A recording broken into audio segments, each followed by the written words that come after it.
Here are the horoscopes for the week of the 17th to the 22nd of October 2022. So last week we had Pluto turning direct, and this week there'll be a couple of challenging squares to Pluto to test to see if what we've learnt is actually sinking in and whether we can walk the walk rather than just talk the talk or think the think. And thinking's very much a theme of this week, as we've got a grand trine in the air signs. So we've got the Sun and Venus in Libra, Saturn turning direct very early next week in Aquarius, and Mars over in Gemini getting ready to go retrograde. So I was talking last week about the Mercury retrograde in Gemini. We've just had one that was partially in Libra.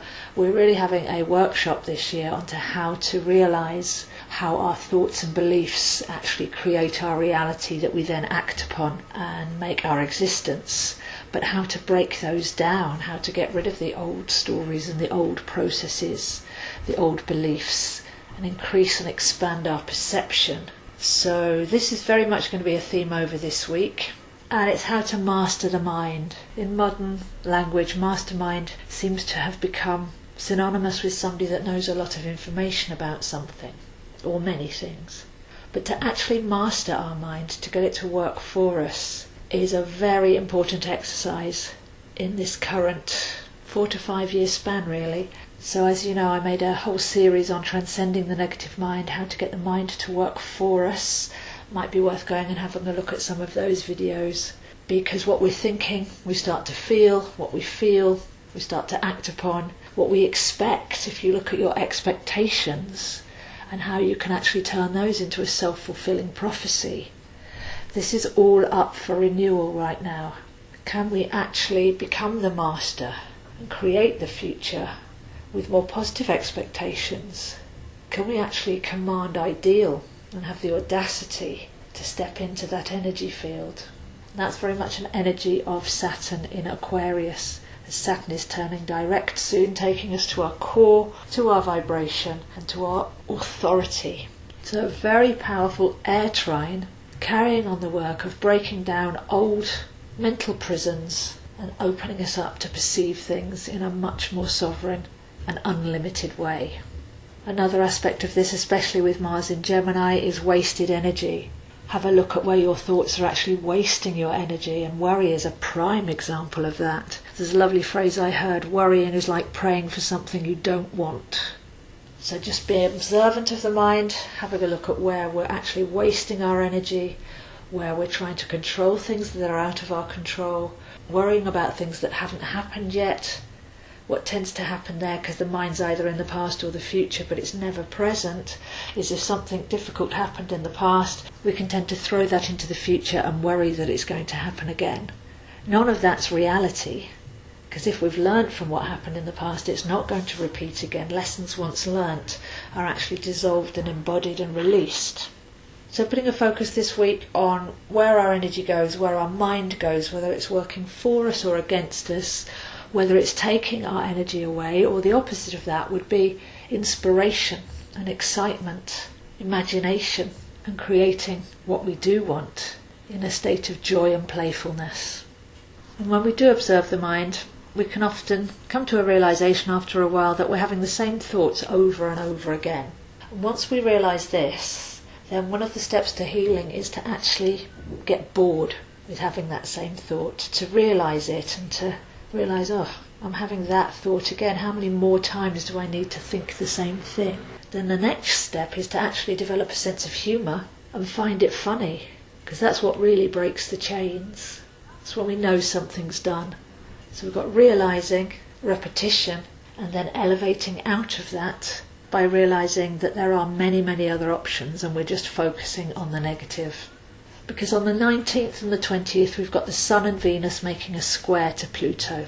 So Pluto is in the last degrees of Capricorn, getting ready for a grand entrance into Aquarius early 2024.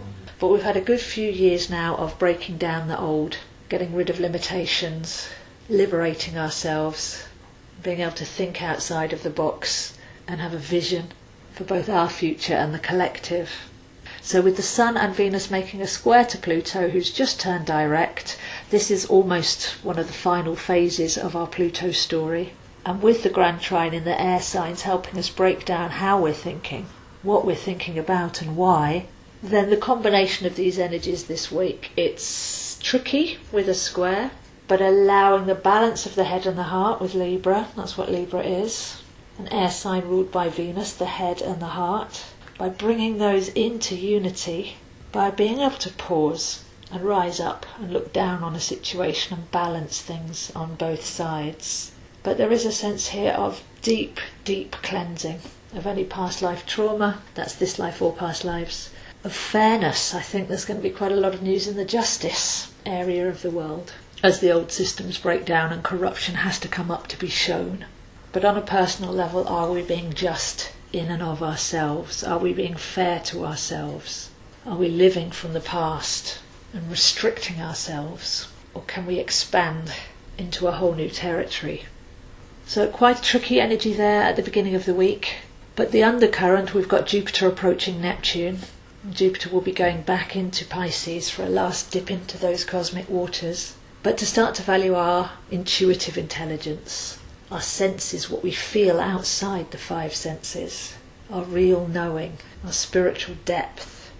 So to have that underneath this trickier, more mental energy this week will be like a retreat, like a sanctuary, a place that we can dive back into when things get too busy or confusing. One of the real themes right now is many people are feeling very confused because we're used to trying to control our lives by thinking forwards. But as we cusp at these times from doing and thinking to feeling and being, then the surrender, listening to your higher guidance, following the call, knowing what's right without having to engage the mind, making decisions from a higher, more centered space is the real gift there of Jupiter returning to meet with Neptune. And then by early next week, Saturn turns direct and we'll be able to really apply and embody all the lessons that we've learnt. So if you'd like to see where this is happening for you, I am available for readings at zoehind7@gmail.com. If you'd like to contact me, I'm happy to talk to you, create something that's specific to your current desires. And I do teach your chart as I go along and include tarot as well, as the two go perfectly together. I teach tarot, astrology, numerology, and I also offer blocks of coaching to really dig down and pull up at the roots any lingering issues and residual concerns. Please do like and share these videos, that helps to get them out to more people. And you can find me on Facebook at AstroZo, Instagram at zoehind7, and these videos and many more are on my YouTube channel Zoe Astro. So wishing you a wonderful week. Observe, perceive, challenge, question. Really give the mind something positive to do as we're breaking all old patterns and liberating ourselves in the process. So those are horoscopes this week, and I'll see you next week.